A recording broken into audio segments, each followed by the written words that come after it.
En su acepción más elemental, se podría denominar así a aquellos sonidos agresivamente mecanicistas e invariables producidos por bucles de cinta, muestreos y a menudo sintetizadores e instrumentos electrónicos de fabricación casera. Grupos como Sobin Grisol, Cabaret Voltaire, Nursewedwando a Einstürzende Neubauten surgieron en muy poco tiempo, a partir de finales de los 70, proyectando oleadas de ruidos vanguardistas, ridiculizando la música pop y rock. Y como si se tratara de cadenas de montaje, fabricaban sonidos a partir de herramientas de taller, utensilios de trabajo y sintetizadores caseros. Pero, ¿cómo evolucionaron estos sonidos, en un principio originados por percusiones metálicas, desde una aparente antimúsica, chirriante y sobresaturada de acoples hasta convertirse en la banda sonora de los clubs de música electrónica actuales?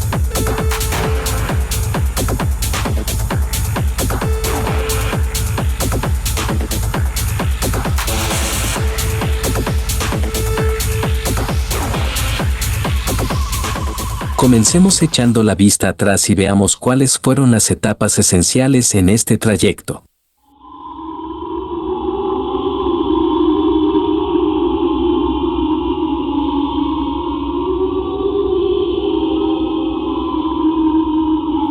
Música concreta, bucles de cintas magnéticas y ruido.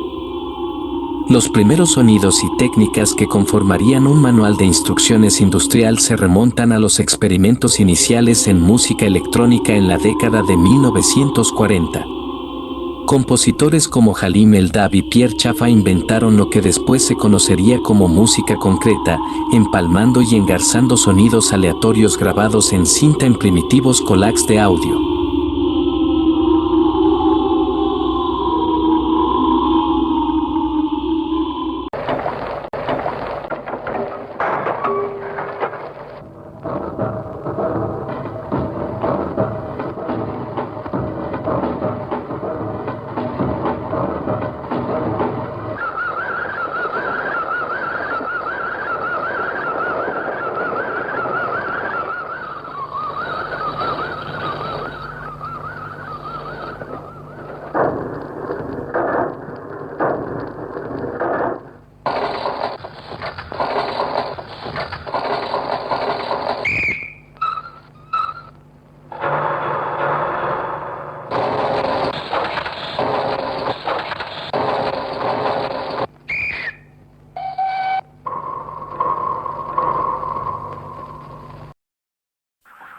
En la década de 1960, técnicos de sonido como Delia Derbyshire con el taller radiofónico de la BBC en Inglaterra elaboraron inquietantes piezas instrumentales para sus documentales, utilizando todo aquello que tenían más a mano, como efectos de sonido.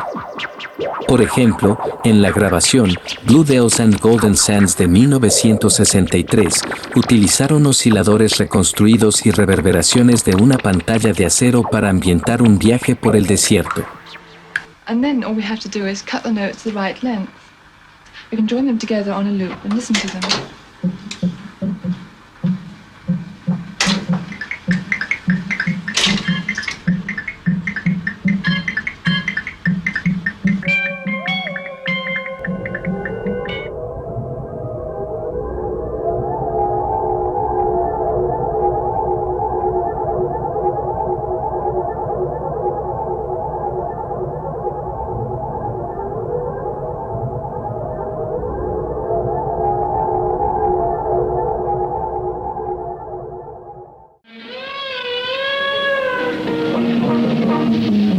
Como era de esperar por su trayectoria experimental, el grupo americano Velvet Underground, a mitad de los 70, haría también su aportación al mundo del sonido industrial.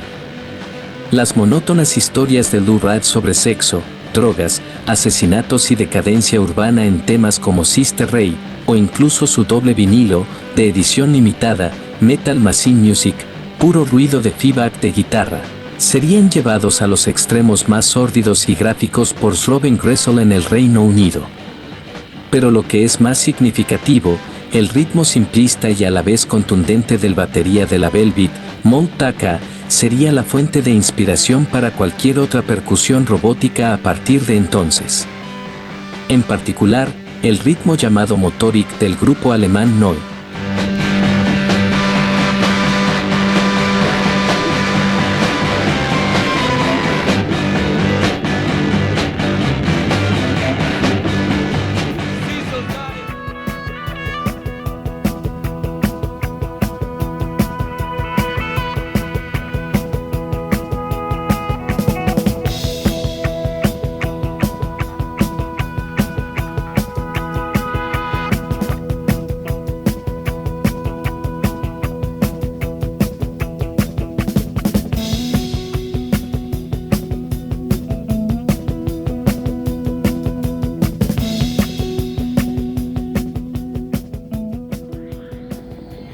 Otras bandas de finales de los 60 y principios de los 70 experimentarían con el ruido sin más.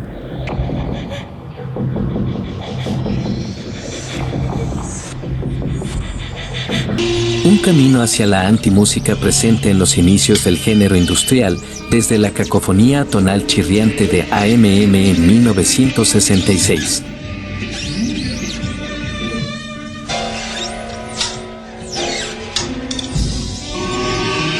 Al bullicioso ambiente de los berlineses Cluster en 1971.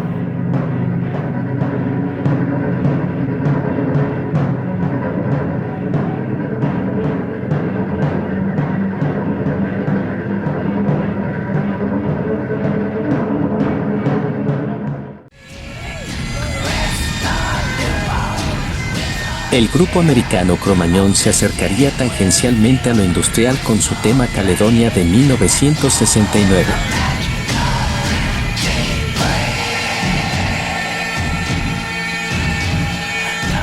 Aquí aceleraban con un contundente pisotón fúnebre acompañados de una desagradable voz siseada, compensada por una gaita abrasadora. Si reemplazásemos las gaitas escocesas por guitarras thrash metal, tendríamos algo muy parecido a lo que haría el grupo Ministry a finales de los 80. Y así llegamos a 1977, momento en el que se agregaron nuevos e interesantes ingredientes al cocido protoindustrial. El punk rock británico alcanzó su culmen con los álbumes debut de los Damned, los Sex Pistols, los Clash, demostrando que no era necesario ser musicalmente competente para formar un grupo musical. En Estados Unidos, los Stooges y el debut del dúo Suicide en 1977 nos obsequiaron con la tormenta épica de Frankie Teardrop, una narrativa magistralmente inquietante de asesinatos familiares y aullidos intermitentes que se adelantaban ya a futuras historias angustiosas de tipo industrial. Sticking around in a blue jumpsuit. Coming on down the middle lane. Cause he just doesn't give a damn. His blazing fire, his head's in fire. Mientras tanto, el ambiente áspero de la banda sonora de la película Eraserhead de David Lynch anticipaba los zumbidos y sonidos metálicos de la industria del acero.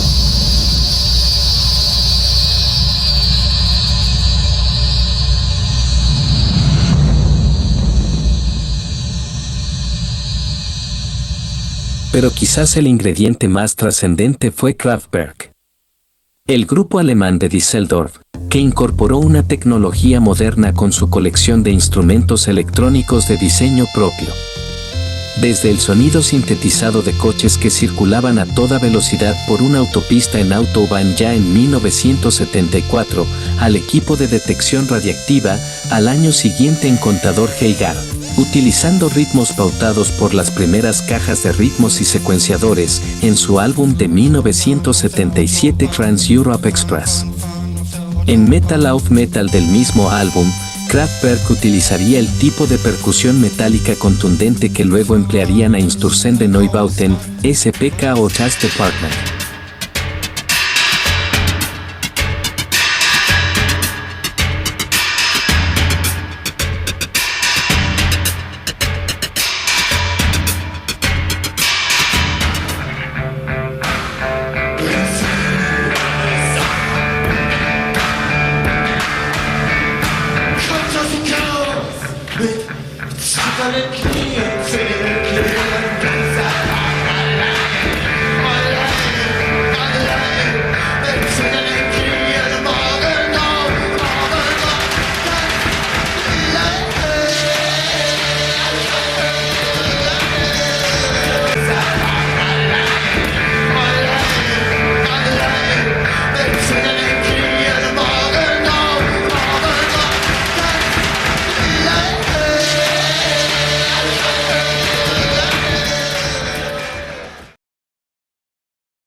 Robin Grisol y el bautismo de lo industrial.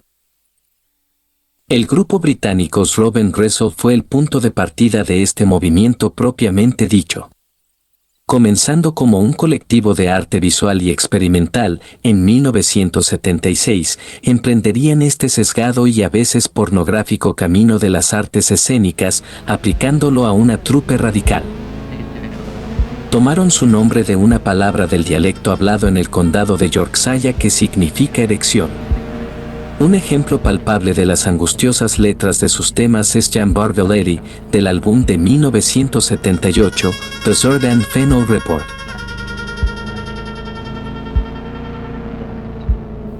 Fríos sonidos armónicos junto a la morbosa descripción, en vivo, de la muerte de la víctima en un incendio. Todo modulado por una caja de efectos sonoros de fabricación propia que llamaban Grisoliza. Rechazaban todo lo relacionado con el rock and roll, prescindiendo de la batería, de los acordes y de la destreza musical. A cada miembro del grupo se le asignó el instrumento que menos le convenía. En su lugar, emplearon instrumentos electrónicos a todo volumen, música concreta, percusiones metálicas y sonidos abstractos en un afán enfermizo. Debido a esta postura antimusical, su sonido no permaneció estático. Así durante sus primeros 3 años, osciló entre el synth-pop mecánico de United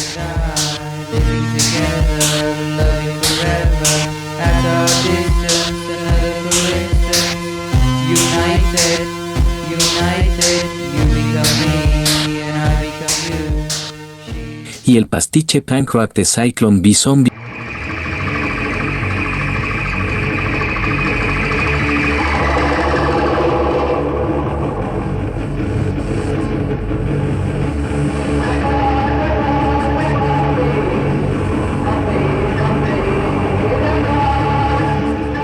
O del proto-techno romántico de Hot on the Hills of Laugh.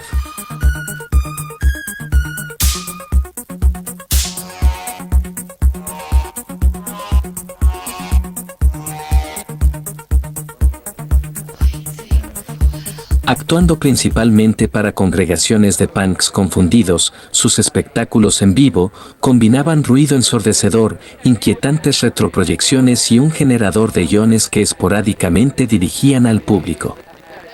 Robin Grisol se autoeditaron en su propio sello, Industrial Records, del cual el género tomó su nombre. Fueron más un concepto que un sonido, decía Chris Christopherson.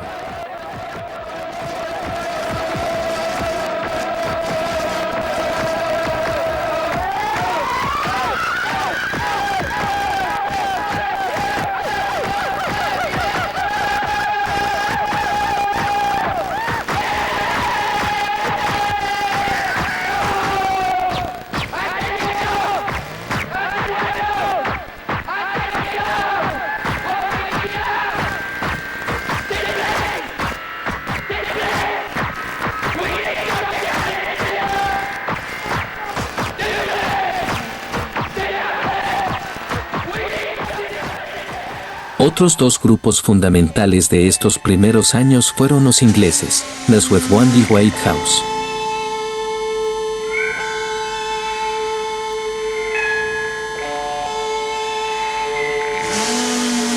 Aunque rechazaron el término, la etiqueta industrial se mantuvo inquebrantable en Nasweth One, un trío formado apresuradamente después de que el rotulista Steven Stapleton lograra pasar algún tiempo en un estudio de grabación.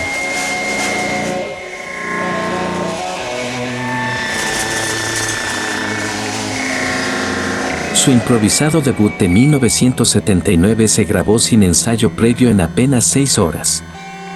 predeciblemente duro y abstracto, y titulado Encuentro casual en una mesa de disección entre una máquina de coser y un paraguas, este álbum con título dadaísta tomó la abrasividad frontal de Robin Grisol y la mezcló con la disonancia libre de grupos como AMM o los canadienses Neolasm Space and Band.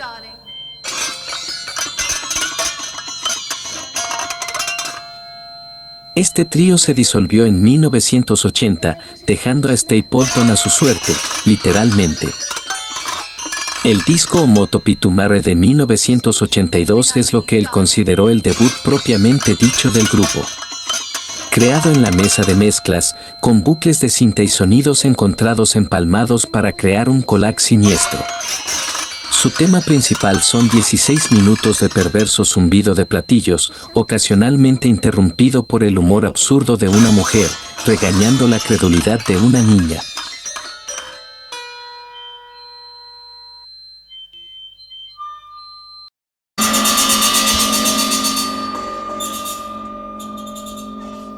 Uno de los primeros fanáticos de Nesweth One fue William Bennett de Whitehouse, ampliamente considerado como el primer grupo de electrónica extrema.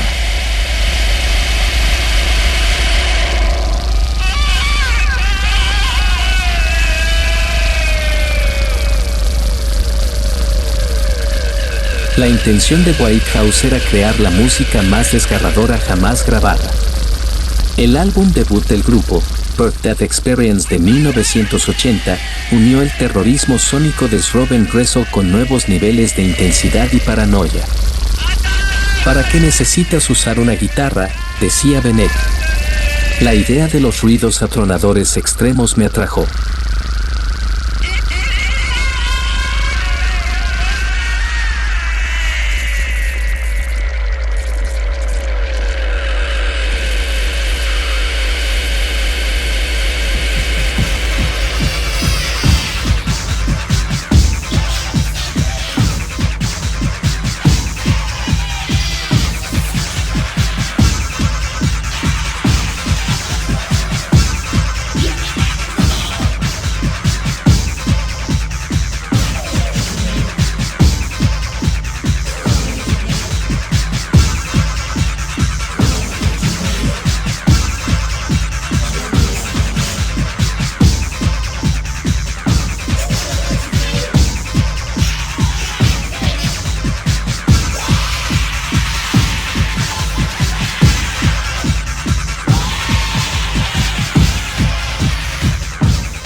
Al menos en Gran Bretaña, muchas de las bandas que se asociaron con la escena industrial procedían de ciudades del norte repletas de fábricas.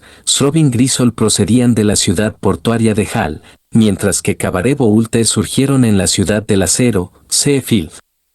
Se llamaron así por el histórico colectivo de arte dadaísta.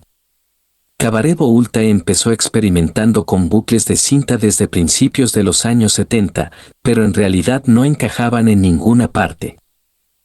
Estábamos entre el glam y el punk. Cuando empezamos, estaban las primeras movidas de los punks por un lado y la electrónica de vanguardia por el otro.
El primer sencillo de 1979, Nag Nag Nag, está formado por dos acordes de guitarra punk repetidos hasta la saciedad, en medio de una base de ruido blanco, junto a la voz fuertemente procesada de Rachel Kirk.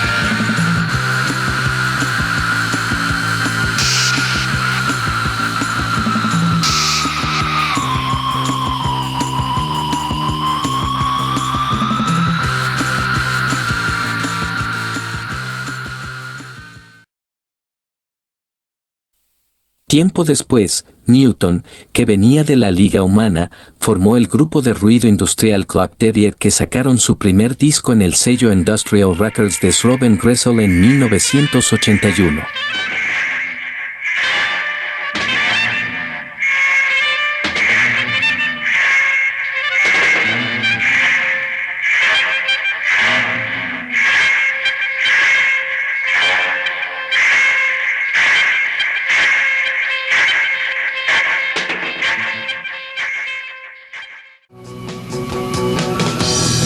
Red morning awakening, bleak gray whiteness, nothingness. The eye which stares through your mirror, a suction entanglements on stained sheets, figures. Un tema empapado en reverberación y tristeza. Este tema fue un hito importante en la música industrial.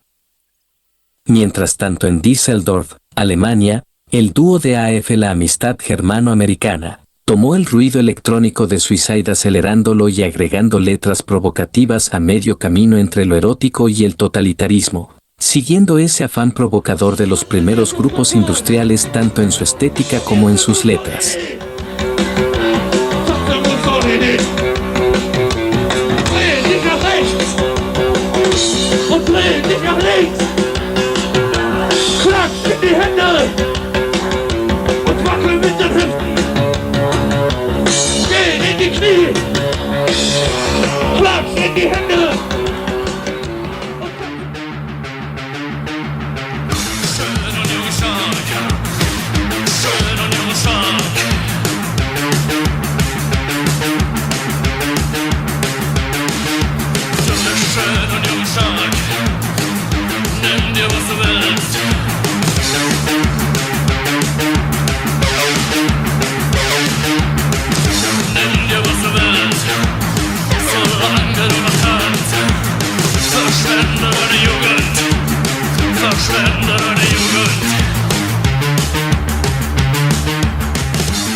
De estos ritmos evolucionaría la Electronic Body Music o EBM, la rama más bailable de los ritmos industriales.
Mientras tanto, ¿qué ocurría en España?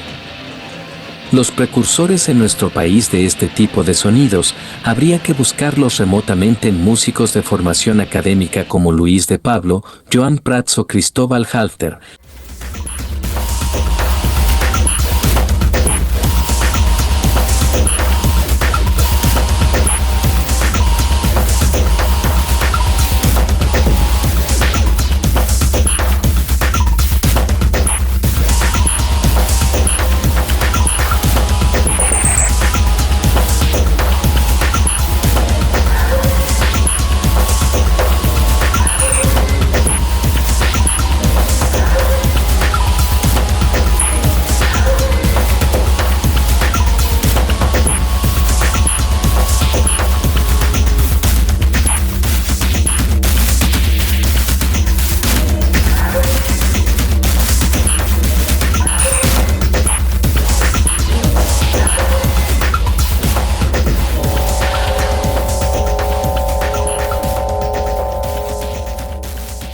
Los precursores en nuestro país de este tipo de sonidos, habría que buscarlos remotamente en músicos de formación académica como Luis de Pablo.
Muy pocos comprenden la música experimental.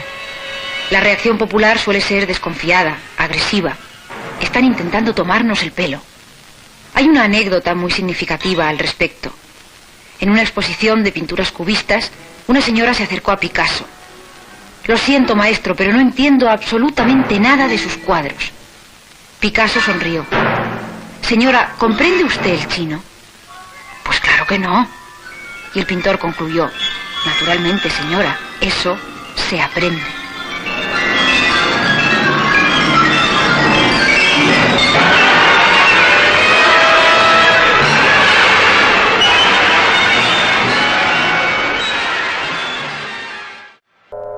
Joan Prats o Cristóbal Halfter.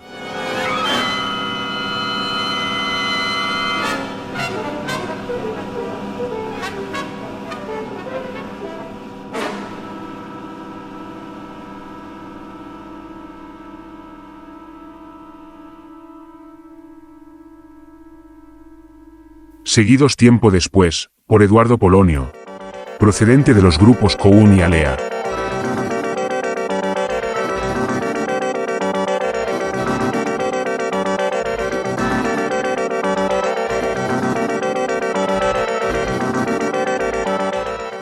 O Andrés Levin Richter, algo más cercanos aunque aún muy distantes de lo que se entendía por música industrial. Es el magnetofón, es el corazón y el que sirve de soporte a todas las manipulaciones que se hacen.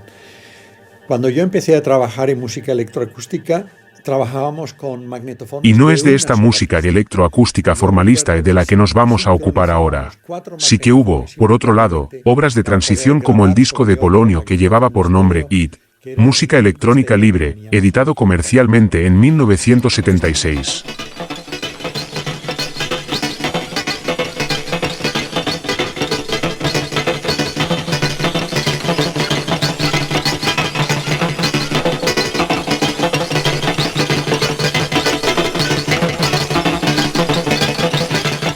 No vamos a intentar aquí sistematizar todos aquellos sonidos que podrían llamarse nuevas músicas o músicas de experimentación, sino que vamos a hablar de algunos de los nombres que más se movieron por aquellos años en España. Aclaremos también que nos vamos a ceñir prácticamente a aquellos que utilizaban fuentes electrónicas en cualquiera de sus vertientes, instrumentos, cintas o ruidos. Otra puntualización previa es que una buena parte de los nombres que mencionaremos corresponden a personas que trabajaban individualmente, sin utilizar sus nombres propios. Fue esta una tendencia bastante general, la de creadores que preferían trabajar en solitario en sus propias ideas, lo que creaba una casi obligada subterraneidad y anonimato que dificultaba, en cierto modo, la difusión e información. Presidía su labor una clara vocación internacionalista expresada por un continuo flujo de comunicación por correo.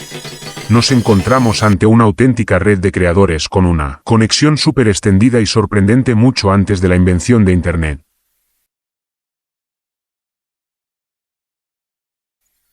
Hacia 1983 o incluso antes, tras la entrada en crisis del movimiento underground del pop rock alternativo en España.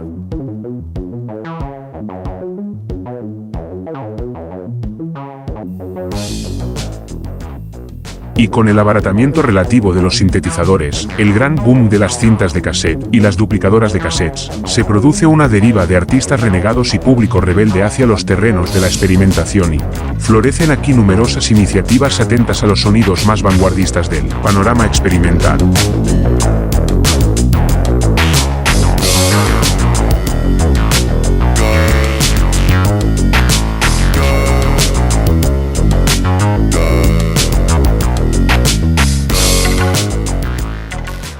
Se trataba en muchos casos de individualidades aisladas y separadas físicamente, conectadas a un circuito bastante oculto, que se comunicaban mediante una suerte de intercambios postales sonoros, donde se escuchaban hervir nuevas ideas. Lo interesante de este circuito e intercambio postal era que no conocía fronteras. Al realizar intercambios directos de materiales e ideas con otros núcleos activos dentro y fuera de nuestro país, esta comunidad estética se manifiesta mucho más capaz de estar informada por tendencias, actitudes y propuestas artísticas que el circuito visible y comercial. A tal punto que algunas de estas publicaciones, como llegó a ser el fanzine cassette Necronomicon, por ejemplo, convirtieron a Puerto Llano, una ciudad industrial de pequeño tamaño, apartada de todo, en un foco de distribución de vanguardia sonora a escala internacional, igual que ocurría en otros puntos de la geografía nacional.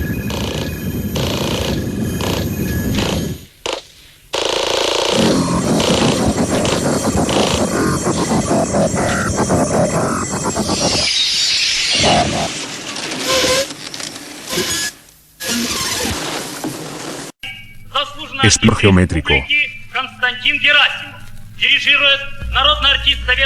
Ellos fueron los pioneros de la música industrial en sentido estricto en España. Sus orígenes se remontan a El Aviador de R.O. y sus obreros especializados, grupo en el que Arturo Lanz, Gabriel Riaza y Juan Carlos Sastre militaban hasta septiembre de 1980. Moscú está helado. Diferencias de matices en lo que al negocio musical se refiere, propiciaron esta separación y la subsecuente creación de Esplendor Geométrico. Su primer tema, Moscú está helado, que fue publicado por el sello alemán Attack, y los siguientes, incluidos en su primer disco de 4 temas, Negros Hambrientos, Necrosis en la Polla, etc., eran una continuación, un poco más chirriante, pero manteniendo un espíritu, llamémoslo tecnopop, de los que El Aviador de R.O. había compuesto en años anteriores, con canciones como La chica de plexiglas, La visión, o Rusos S.A.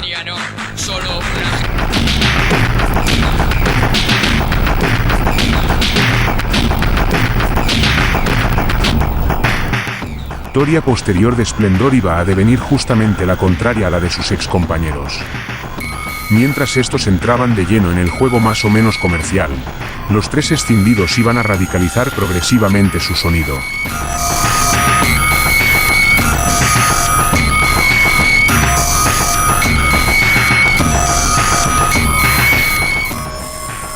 En 1982 el grupo se queda convertido en dúo. Juan Carlos Sastre abandona poco antes de la aparición de El acero del partido, héroe del trabajo, primer larga duración de EG en edición limitada de 500 copias, en el que se incidía profundamente en una temática rítmica mecanicista y repetitiva. Sintetizadores y cajas de ritmos asfixiaban con secuencias breves, bases rítmicas rápidas y frecuencias chirriantes, representando un auténtico pandemonium de sonidos de fábricas en estado puro. Paralelamente, Andrés Noarbe, ligado permanentemente a Arturo y a Gabriel, para los que realizaba las carpetas de los discos, y encargado también de la difusión internacional de sus grabaciones, dio el primer paso hacia el asentamiento definitivo de lo industrial en España, gracias a la creación de Discos Esplendor Geométrico, y EGK, la división de Discos Esplendor Geométrico para ediciones en cassettes. El primer lanzamiento de este sello fue, claro está, el segundo LP de Esplendor, Comisario de la Luz, Blanco de Fuerza, que mantiene intactas las claves del ruido geométrico, algo por lo demás, totalmente lógico, ya que su exploración de los ruidos les lleva continuamente a buscar el límite de la capacidad de resistencia del oyente.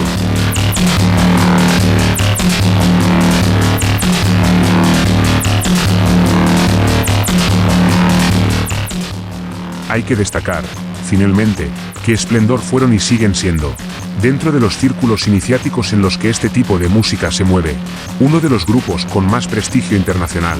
Y fueron numerosos los temas que de Esplendor aparecen en todo tipo de discos y cintas recopilatorios que se editaron en el extranjero, junto a nombre de la solera de Nocturnal Emissions, CTI, antiguos integrantes de Throbbing Gristle o Mauricio Bianchi, por nombrar solo algunos. Neozelanda.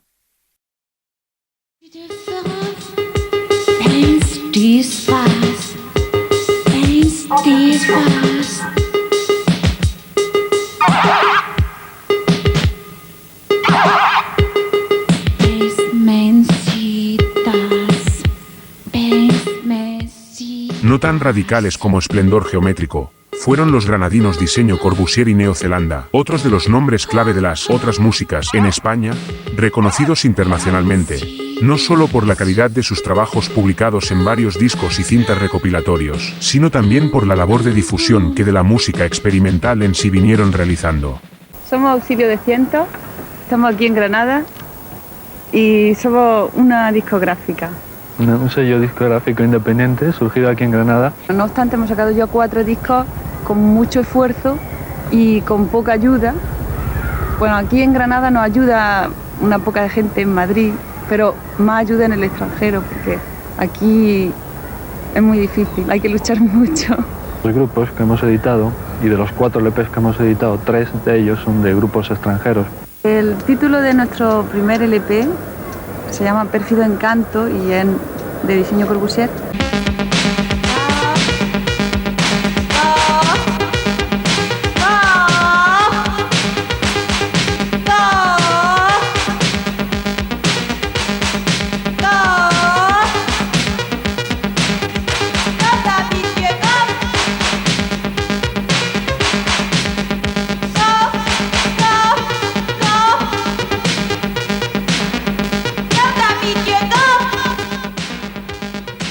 Como trío, junto a Rafael Flores, publicaron en 1982 únicamente una demo de 5 temas en formato cassette, titulada Estadia.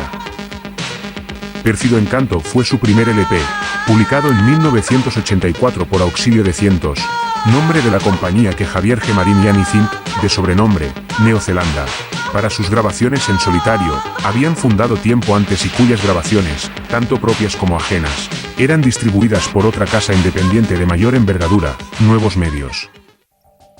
Dentro del abanico de las otras músicas, Auxilio de Cientos fue la vía de expresión de sonidos menos abruptos o irritantes que los que pudieran realizar Esplendor Geométrico. En este sentido, tanto Diseño como Nueva Zelanda o Twilight Ritual, o Ben Gesserit, grupos especialmente mimados por los granadinos, no creaban música industrial propiamente dicha, sino simplemente experimental, haciendo hincapié en formas sonoras que pudieran ampliar el espectro de lo comercial, sin perder un ápice de su credibilidad vanguardista.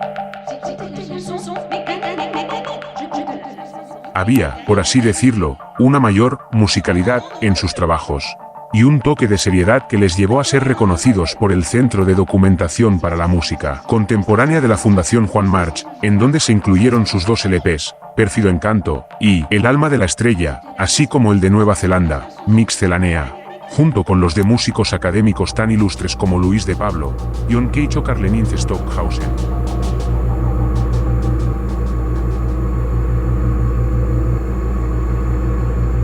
Iniciativas musicales en estos años era tal, que muy pronto empezaron a surgir nuevas formulaciones como Depósito Dental. Lo que en Estados Unidos fue Laurie Anderson, en España, pudo haberlo sido Depósito Dental. O lo que es lo mismo, Pedro Garel y Rosa Galindo, sus 2 integrantes. No es que existiesen similitudes formales en sus manifestaciones musicales, lo que queremos decir es que en ambos casos, la música, con ser importante, no era lo único.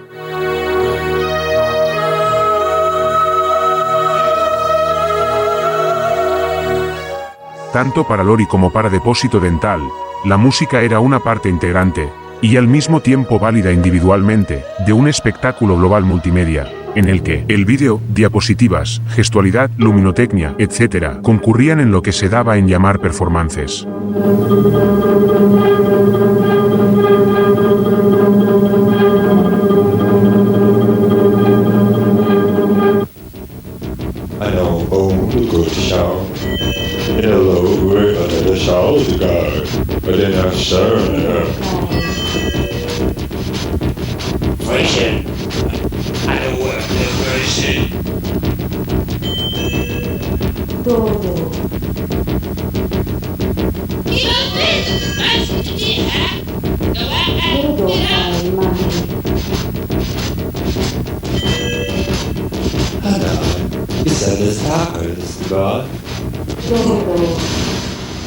El espacio P de Polivalente, centro de experiencias que dirigía Pedro Garel, fue escenario de varias de estas performances, así como laboratorio abierto a todo tipo de oradores de los más diversos estilos y tendencias.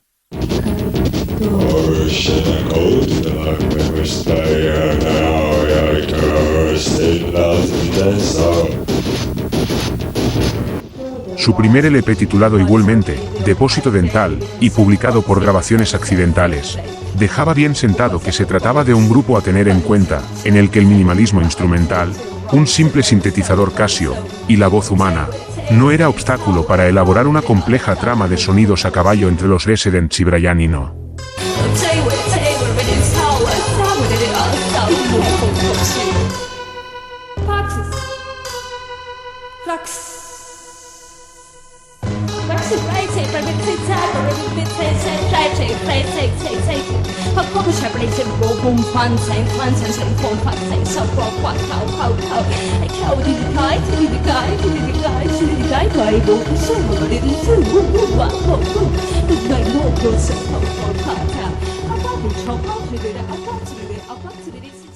Como Bruno.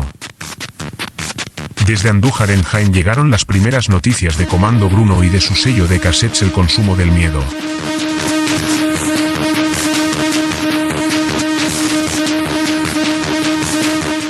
Tiempo después llegaríamos a saber que tras este entramado de nombres se encontraba un audio artista llamado Rafael Flores.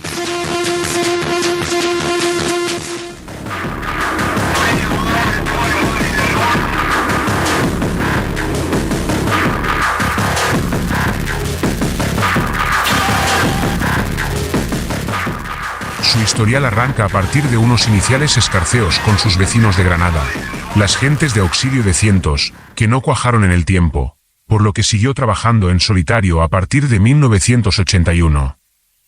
Sus actividades no se reducían solo al mundo musical, ya que también se dedicaba a producir programas de radio. Aún hoy día, es un habitual practicante de mail art. También produjo vídeos bajo el nombre de El Sopor.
Desde esos primeros años ha sido uno de los nombres más solicitados del panorama internacional, siendo continuamente invitado a participar en múltiples proyectos y recopilaciones.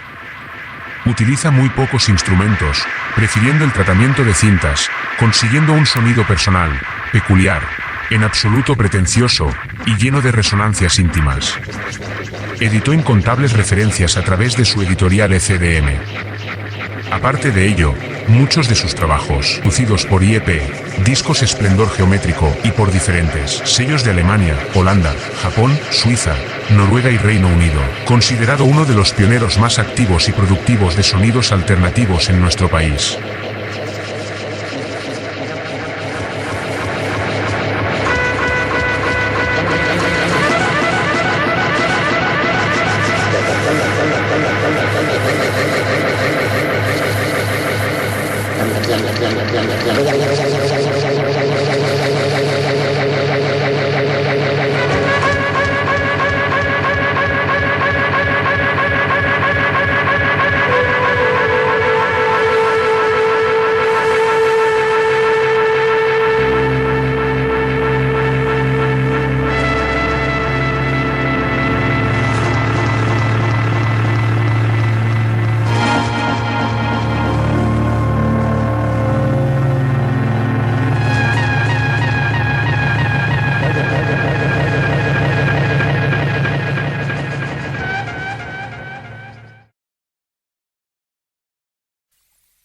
Continuando con los pioneros, llegamos a un enloquecido y cambiante grupo que durante años y desde 1976 nos ofreció algunos de los más interesantes momentos de la música alternativa que hemos conocido. Entre los dedos matamos las hormigas. ¿Sabéis? 1, 2, 3, 4. Matamos. 1, 2, 3, 4. Nos referimos a Macromassa, un grupo de Barcelona, de experimentación sonora integrado por Víctor Nubla y Juan Crec, intérpretes respectivamente del clarinete bajo y el saxo barítono. Eso sí, tratados electrónicamente, pues no les interesaba en absoluto el sonido real de esos instrumentos.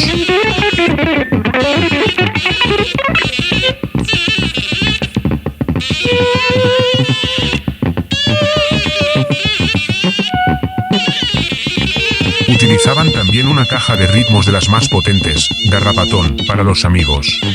En 1976 grabaron el disco Dalia Microtónica, editado 2 años después, y que se podría considerar el primer disco independiente grabado en España.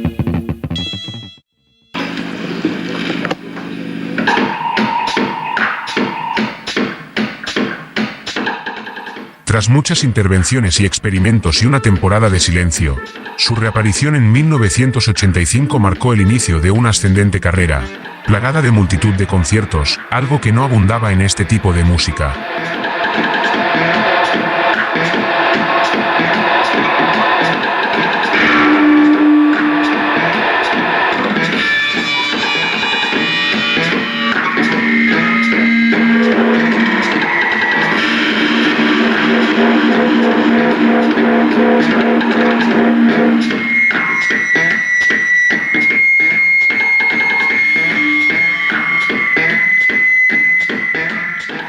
Su campo de acción no se limitaba solo al grupo, ya que eran múltiples sus actividades por separado, tanto a nivel musical como en labores literarias, cine en Super 8 y vídeo.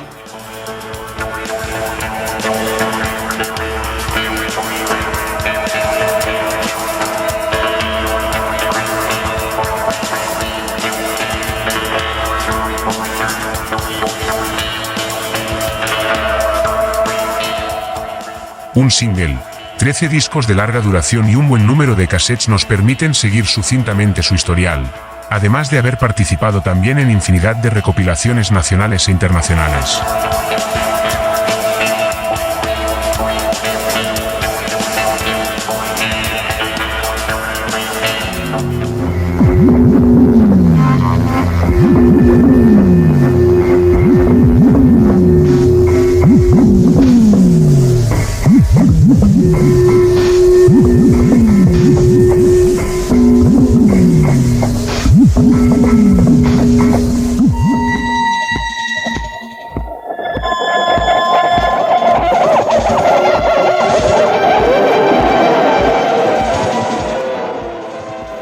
además de formar parte de otras muchas agrupaciones como El Consuelo Húngaro, Disipados, Naif, Secreto Metro o Delirio de Dioses. Fueron asimismo los activos y operativos fundadores de las imprescindibles UMY u Oficina de Autodifusión y del Laboratorio de Músicas Desconocidas.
Abas Pensées, Anton Ignorant. Surgido de la primera época de LMD y habiendo pasado también por Secreto Metro, Disipados y Delirios de Dioses, Anton Ignorant inició sus actividades bajo el seudónimo Avant Dernière Pensée a través de su propio sello, 1984 Cintas, entidad que transformaría en Gran Mal Ediciones, al finalizar aquel año. Sus escasas, pero muy interesantes, actuaciones destacaban por el especial cuidado puesto en el lenguaje escénico, la imagen y presentación, alejándose del tradicional concepto de concierto y acercándose más al de performance.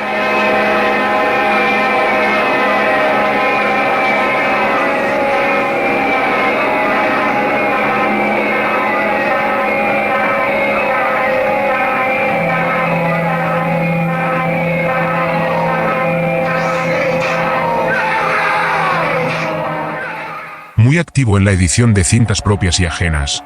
Destaquemos la imprescindible de Error Genético.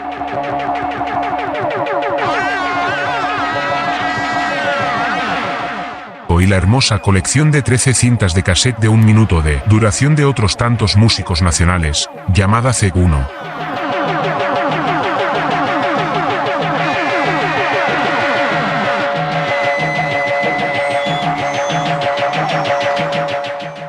Culminó el ciclo de actividades Avant Dernière Pensée, con la edición por parte de Esplendor Geométrico de su álbum en solitario, Radiante Porvenir, y del de Muestras sin Valor, en colaboración con Comando Bruno.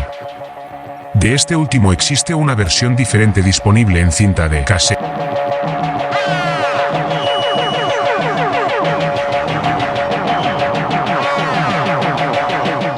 Como Juventudes Apátridas y otros proyectos, ADP pasó a la historia, iniciando otro nuevo ciclo como Anton Ignorant, Eleora Felic, fue su primer trabajo bajo esta denominación. El sello 3AP de París le editó, de composición elemental, que recogía parte de sus presentaciones escénicas, y como era habitual en aquellos años participó también en muchas recopilaciones nacionales e internacionales.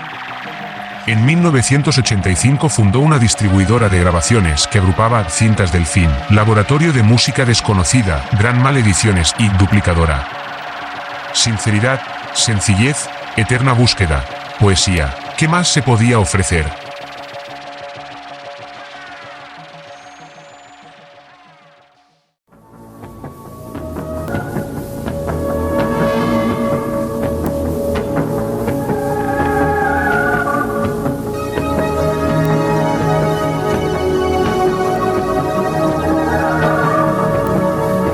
otros grupos, quizá menos conocidos, fueron los allegados al hoy desaparecido sello de extensión SVL, y que en sus comienzos se llamó Ortega y Gasset. Nos estamos refiriendo a Camino al Desván, Melodinámica Sensor y 32 Wahars Faragid, todos ellos con cintas y un disco de larga duración editado por Esplendor Geométrico, en el que también se incluía a ADP.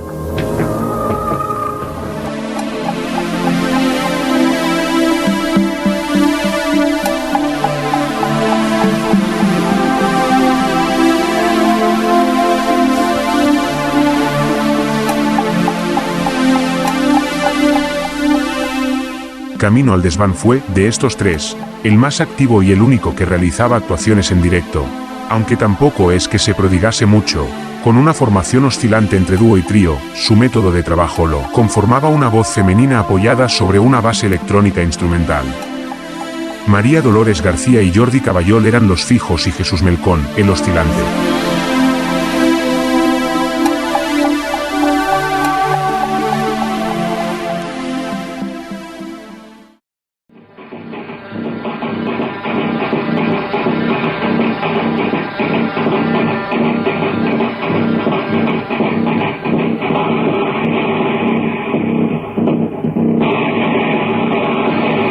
Melodinámica Sensor o Javier Hernando era, quizás, el único que más se acercaba al estilo krautrock de los músicos alemanes, pioneros de la electrónica planeadora y reiterativa. Sin embargo, sabía jugar con los matices y añadir muchos toques personales al estilo, resultando innovador.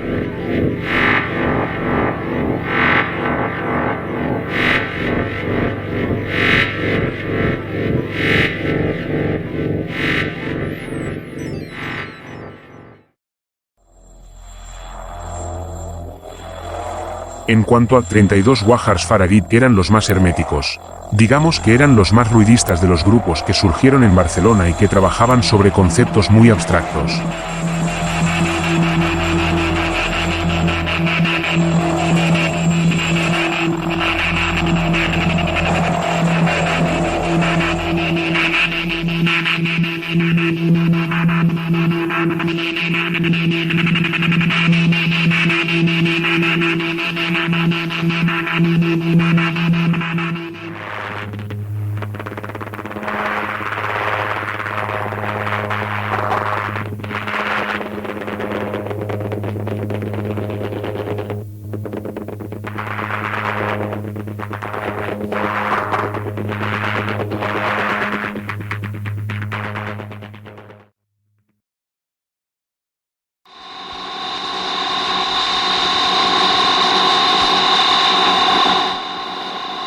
También en la pequeña localidad de Abrera, al norte del país, había cosas destacables, especialmente el Extremuncio.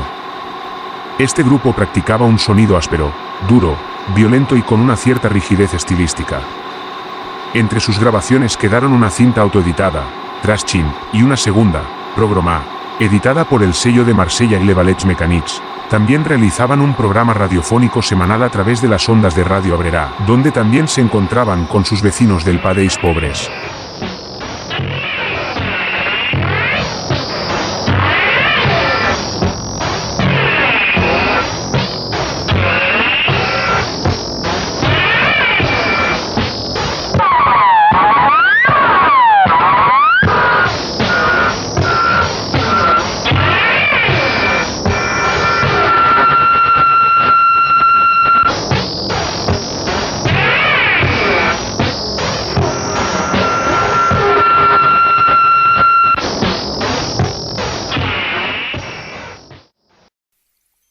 Otro núcleo muy activo se encontraba en la ciudad de Terrassa, donde destacaba FDT, un colectivo que basaba sus acciones en la multiplicidad de miembros y de conceptos. Sus mismas siglas se ajustaban a diferentes enunciados, según el momento: Facción Dada de Terrassa, Fallaos a Dios también, Fe de Tontos, etc. Editaron varias cintas cassette a través de las cintas del fin. De la misma población procedía La Idea di Femel, cuyo artífice era Tony Parera, y que editó bastantes cintas de estilo tecnoambiental, participando también en muchas recopilaciones locales e internacionales. Parecida, quizá más clásica, fue la practicada desde Lérida por ADSR. Y ya que hemos nombrado a las cintas Delfín, de Barcelona y pertenecientes a 4 sellos, habría que hacer lo propio, aunque sea de pasada, con algunos de sus allegados, Galicia, La seducción del intelecto, Acoduras, el surrealista Leximal Yelimait, Félix Mencar, SISS y Mavi.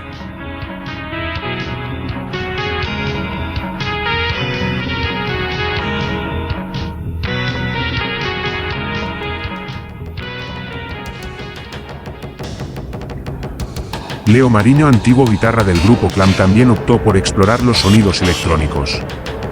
Aparte de colaborar con diversos grupos y producirlos, también fue parte importante del sonido de La Zura dels Baus en su espectáculo, Suz o Suz, y del disco publicado.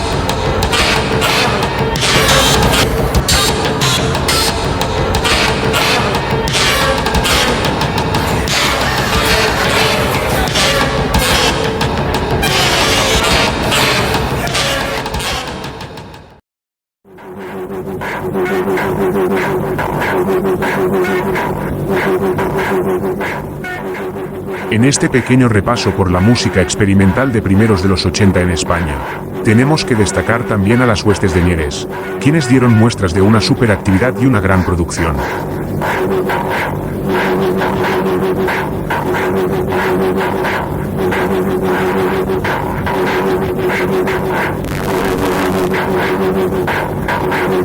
Músicos y no músicos, dibujantes, pintores, fotógrafos, etc.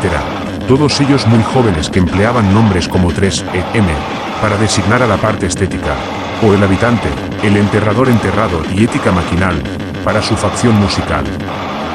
Eminentemente ruidistas, editaron numerosas cintas, así como fanzines y trabajos gráficos, publicando en muchas recopilaciones nacionales.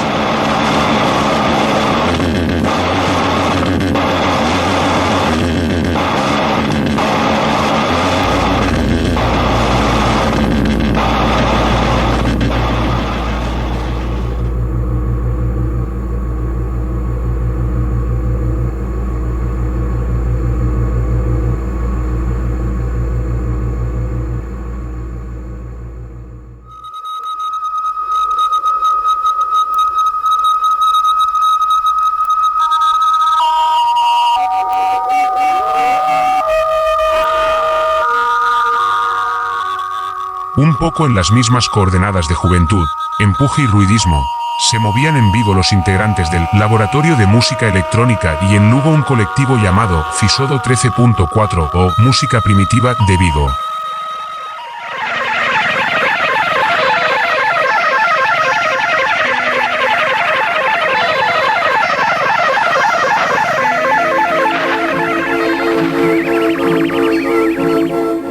Alicante, también surgen interesantes propuestas por parte de El Coleccionista de Poliedros, en especial su cinta de Cacofonías Egipciacas.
ADN y Huellas, desde San Sebastián y Bilbao, fueron los máximos exponentes de lo que por allí se hacía o, por lo menos, los más conocidos.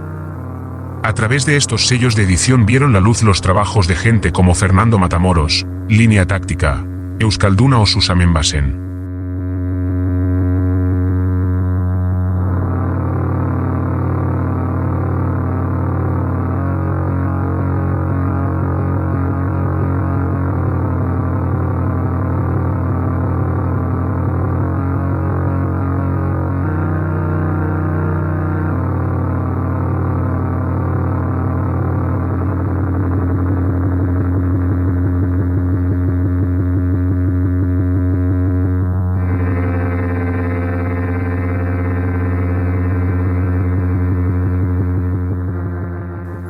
Muchos de ellos participaron también en la recopilación en cassette, Kalashnikov, junto a otros muchos como Destructura, Eyambueke, 1985, Pedofilia, Sissoku Mamado, Septiembre Negro, Pemapache Machine Massacre.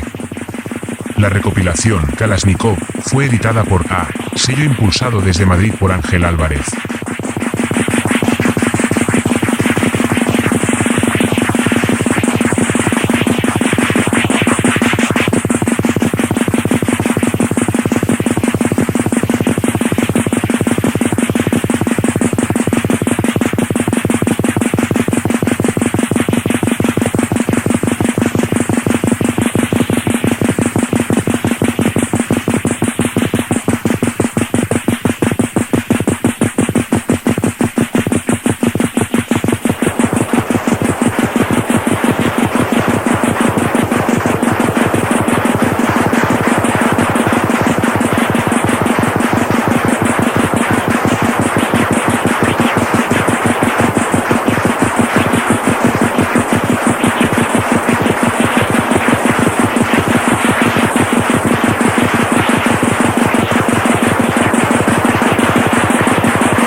Con la denominación del pabellón, se formó en Madrid el Estado y la Historia. Este grupo multimedia estaba muy interesado, entre otros temas, por el teatro. Después de mucho tiempo de funcionamiento, apenas serían conocidos, a pesar de haber editado un par de cintas y temas sueltos en recopilaciones.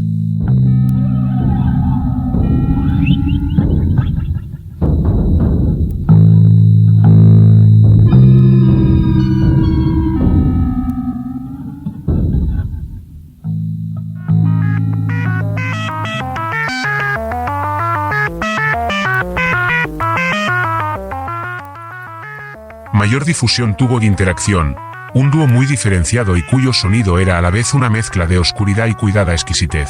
Se autoeditaron 2 cassettes, participaron en numerosas recopilaciones tanto fuera como dentro del país, destacando también con un excelente trabajo en vídeo y fotografía, Lucy Setumbrae.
Luis Mesa, impulsor del sello IEPEG Investigaciones, Estudios y Proyectos, tras su paso por MERS, combinaba su trabajo individual con la participación en recursos ajenos. Editó diversos recopilatorios con trabajos propios y ajenos y distribuyendo material de otros sellos nacionales e internacionales. Participó en la recopilación de grupos, editada en disco, Conspiración, primer producto del proceso V-Graph, sello creado por Juan Teruel García.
Participó en la recopilación de grupos, editada en disco, Conspiración, primer producto del proceso V-Graph, sello creado por Juan Teruel García.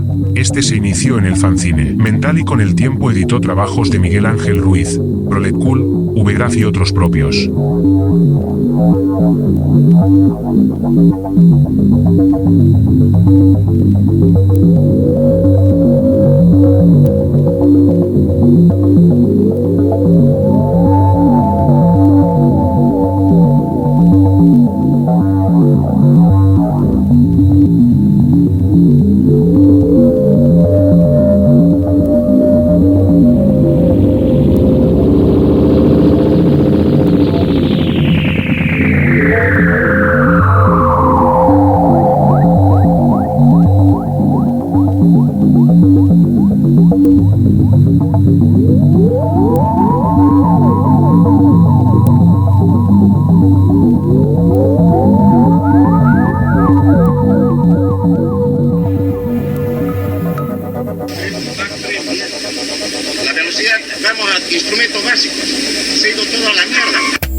Orfeón Gagarin es el principal proyecto de Miguel Ángel Ruiz, un veterano músico electrónico de Madrid.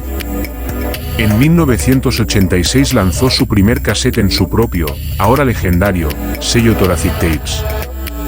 Desde entonces se ha mantenido activo en la red internacional de música electrónica independiente colaborando con músicos de diferentes países como Kodachrome, Sigmar Freak, Efficient Refineries, Dieter Mausen, Francisco López, Estefano Barban, Compuso numerosos discos en solitario en todos los formatos, especialmente en cassette, utilizando varios alias: Funeral Souvenir, Ipsouste, Michel Desserlines, Ventral Metaphor, además de Orfeón Gagarin.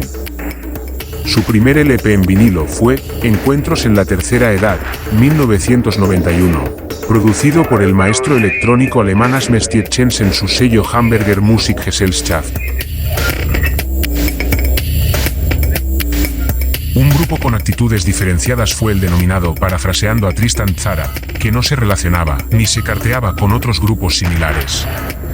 Individualistas a ultranza y celosos de su anonimato, no accedieron ni a decir de cuántos miembros se componía el grupo. Ruidistas, no músicos, su objetivo era provocar, irritando a sus oyentes y despreciando las actuaciones en directo y los conciertos. Editaron 2 cintas cassette. Miguel Vox fue el artífice de la segunda época del hombre, nacido de sus actividades radiofónicas, La Factoría y El Ombligo de los Limbos. Cuando estos programas de radio terminaron, él tomó el relevo. Utilizaba ante todo utensilios metálicos y voces desgarradoras, el lenguaje empleado como un arma con la que abrir fuego. Tuvo escaso material editado, solo en alguna recopilación como Conspiración.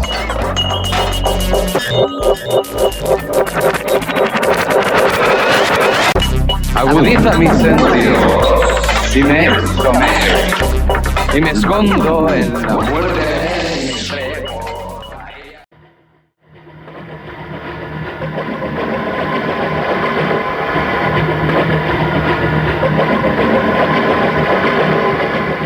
Uno de los más peculiares francotiradores en el campo de la música experimental es aún a día de hoy Francisco López, quien solía trabajar bajo el alias del Internado.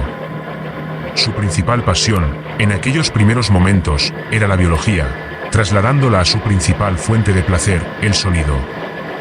Así, inspirado por los insectos y sus interacciones individuales y sociales, crea sonidos ante todo ambientales de marcada personalidad. Grabó numeroso material editado por él mismo y que era distribuido por otros sellos.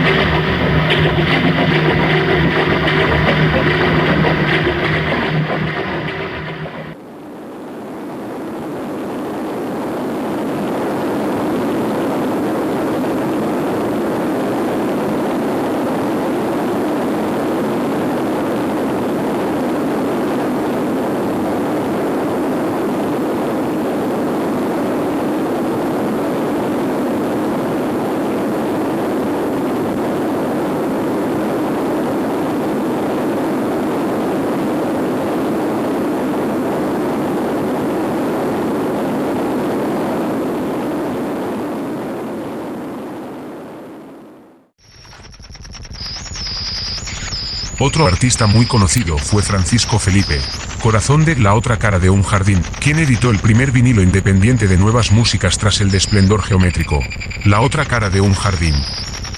Sus actividades se orientaban más allá del sonido y abarcaban performance, vídeo, instalaciones y la realización de exposiciones de diversa índole, aparte de editar y presentar programas de radio arte como Ars Sonora en la radio estatal.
Está con nosotros una persona que le conoce muy bien y a quien ustedes también conocen, oyentes habituales de Ars Sonora. Se trata de Francisco Felipe. Buenas noches. Buenas noches.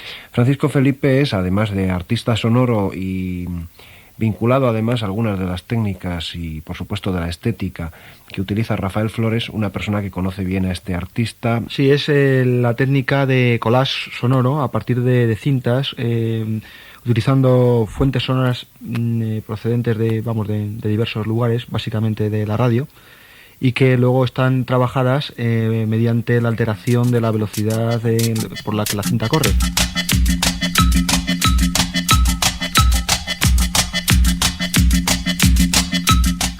Otro capítulo digno de ser recordado fue todo lo relacionado con las huestes que componían la colección discográfica de El Cometa de Madrid y sus muchas ramificaciones, entre ellas, la de los allegados a Linterna Musical aglutinados alrededor de Luis Delgado, quien formaría el grupo Mecánica Popular, junto a Eugenio Muñoz y que también editaron trabajos como Randemans. Decenas de músicos abarcando lo ambiental, el jazz y la música contemporánea.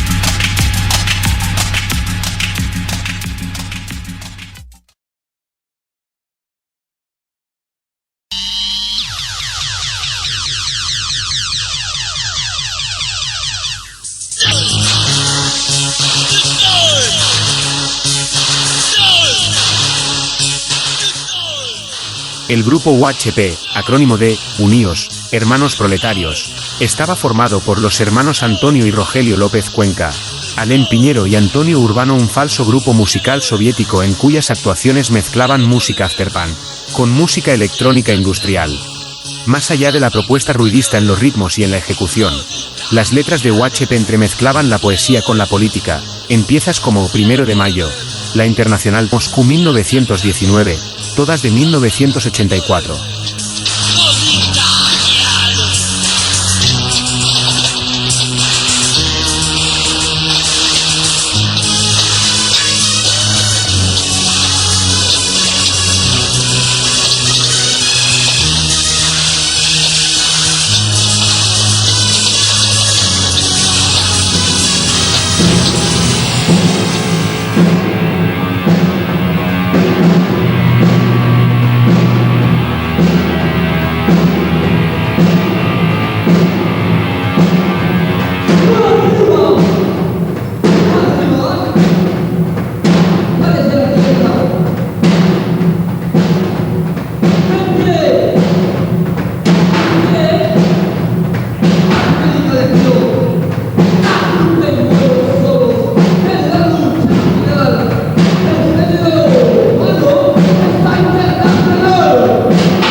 Sus miembros formaban parte también de Agustín Parejo School, editaron 2 cassettes, FLN ahí, Abajo el muro, y en el que aparecían canciones como ¿Quién lo ve?, procedente de un cancionero republicano, La nube en pantalones, versión de un poema de Mayakovsky, Música obrera, El motor, Consumo.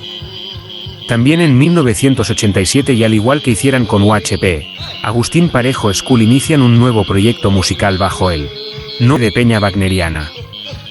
Bajo esta denominación editaron en Discos Matasellos un maxi EP que contenía Irnos de Andalucía, canción que obtuvo gran repercusión al ser utilizada por el programa de Radio 3, Discópolis. Era una herramienta de guerrilla poética más, para hacer llegar el mensaje del arte a otros públicos que jamás pisarían un museo. De todo ello surgirían también piezas de vídeo como La Internacional do 1 de Mayo, puro ruidismo visual y sonoro.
Compositor y pionero de la electrónica experimental en Baleares, Pedro Troz es un histórico de la música de baile electrónica que inició su trayectoria artística a mediados de los 80, haciendo música, enseñando, produciendo a otros y tocando en directo. Ahora tiene su propio estudio, Ubic, con unas primeras grabaciones a medio camino entre el género industrial y el Q-Tap. Discípulo del norteamericano Richard Vinton, tuvo un peso considerable en los primeros éxitos de la escena house isleña, desde el colectivo Tecnofamilia, al tiempo que colaboró con los seminales Esplendor Geométrico.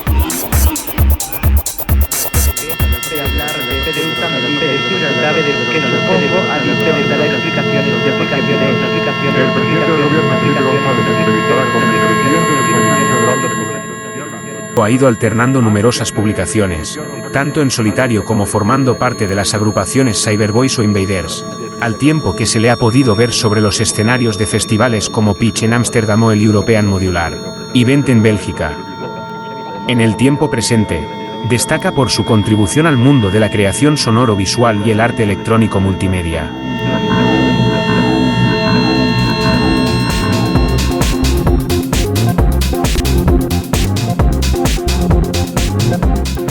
Pedro Troz es el autor de Sawyer, un tema de tecno experimental que ha conseguido colarse entre los más descargados de tiendas como Beatport, la más prestigiosa en música electrónica.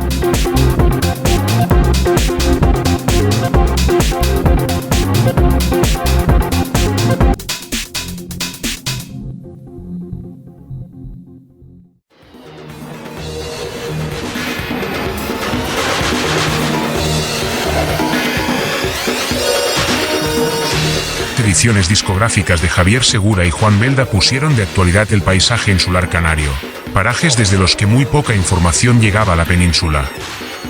Los dos iniciaron su singladura juntos, en el grupo Arte Moderno, que editaron discos a través del sello tinerfeño Jaja Records. Separados ya, Juan Belda tardó aún varios años en sacar un primer disco a través de grabaciones accidentales. Fue este un trabajo orientado hacia lo ambiental y la New Wave.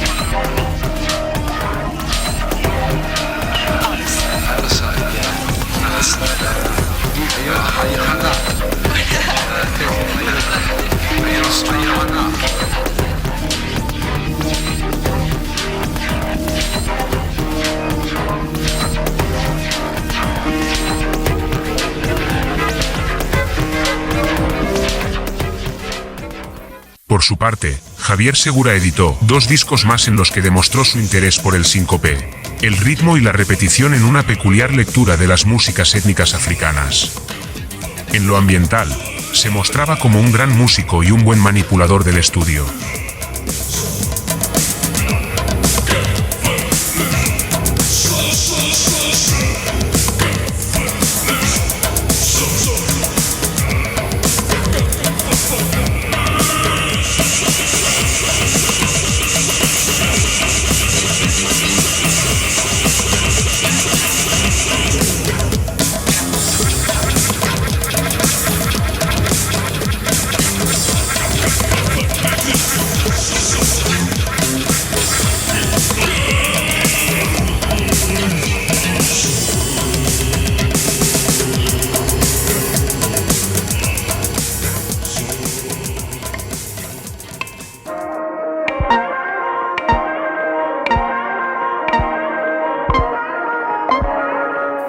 En Guimar, Tenerife, merecen especial mención los trabajos realizados por Mataparda en su doble vertiente de mail art y grabaciones electrónicas.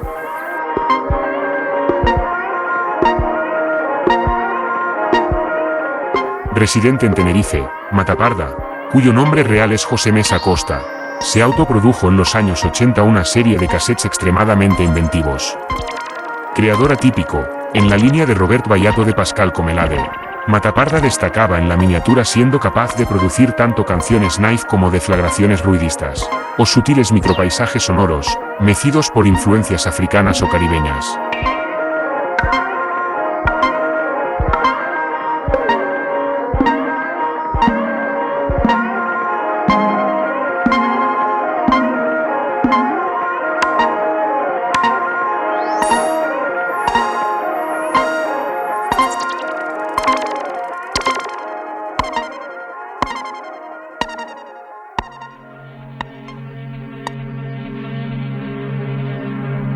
Formado en Las Palmas de Gran Canaria hacia 1986 por Miguel Hernández, Ángel Sánchez y Helio Quiroga. En aquellos primeros años editaron trabajos, siempre en formato cassette y autoproducidos, que nos hablan de un grupo de músicos hambrientos por crear ambientes sinfónicos, narrativos, sugerentes y llenos de paisajes sonoros, desde la electroacústica a la música sintetizada. A partir de 1986, año en el que Helio dirigió 2 cortometrajes con guión propio para el Centro de Producción de Televisión en Canarias, el grupo pudo adquirir instrumentos, tales como un sintetizador Core, un sampler Roland o un Juno 1.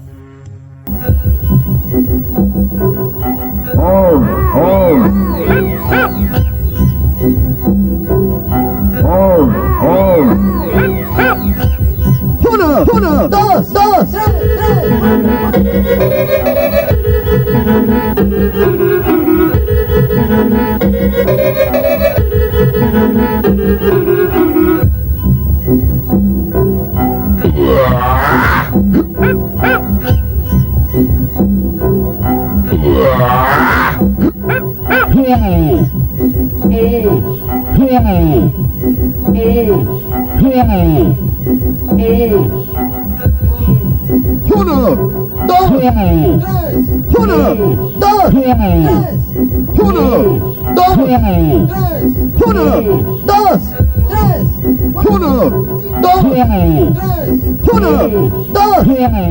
También usaron sistemas de grabación multipista que les permitían realizar mezclas analógicas, teclados sintetizadores de fabricación propia, u otros dispositivos de bajo coste para obtener nuevas sonoridades. A partir de ahí empezaron su correspondencia con revistas especializadas de la escena experimental, nacional e internacional, y trabaron conocimiento de músicos como Víctor Nubla, Orfeón Gagarín, El Coleccionista de Poliedros, colectivos de creación multimedia como Los Canarios 3TT, entre otros, y revistas que se editaban en cassette como Necronomicon, Cloruro Sónico, Audión, etc., al tiempo que exploraban campos anejos a la expresión sonora como la plástica, la fotografía, el copy art o el post art. Due trabajaba desde la influencia de la música contemporánea y clásica, desde Stockhausen a la música de cine. Sus cintas iban desde la experimentación más radical, como el ruidismo, la música aleatoria, construcciones sonoras orientadas a instalaciones, incluso el trabajo externo con las bandas sonoras. De aquellos años de gran actividad surgieron las obras, siempre distribuidas en cassette, Due 1, Due 2, Due 3, impromptu en 5 partes, Le Cinéma Le Roi de Siam, Ascendencia y caída del apelmazado, etc.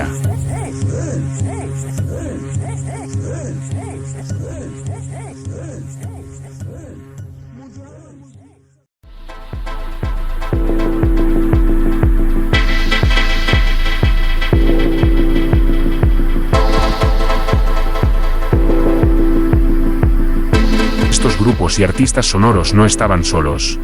Aparte de todos los que se han nombrado o omitido por no convertir esto en una interminable lista de nombres, especialmente a Eduardo Polonio y todos los que como él, se movían en el campo de la música electrónica más académica, no debemos olvidarnos de las asociaciones, revistas, sellos editores y distribuidores que completaban el entramado y la red de este sector de la creación sónica y artística industrial en general. Por ejemplo, el STI, Sindicato de Trabajos Imaginarios, de Zaragoza, que tras muchos años de actividad se convirtieron en un auténtico aglutinador de este tipo de expresiones alternativas, tanto en su confección de la revista Particular Motors, como en la edición de cintas recopilaciones, la organización de conciertos, debates y encuentros varios, y, sobre todo, la venta por correo de un amplio catálogo, producción nacional e internacional en cassettes, discos, publicaciones en papel y vídeos.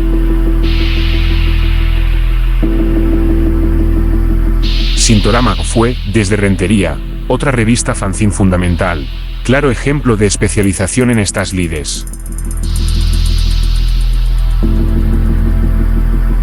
Sus 20 entregas ofrecían una amplia calidad informativa, convirtiéndola en necesaria y vital para cualquier aficionado o simplemente curioso.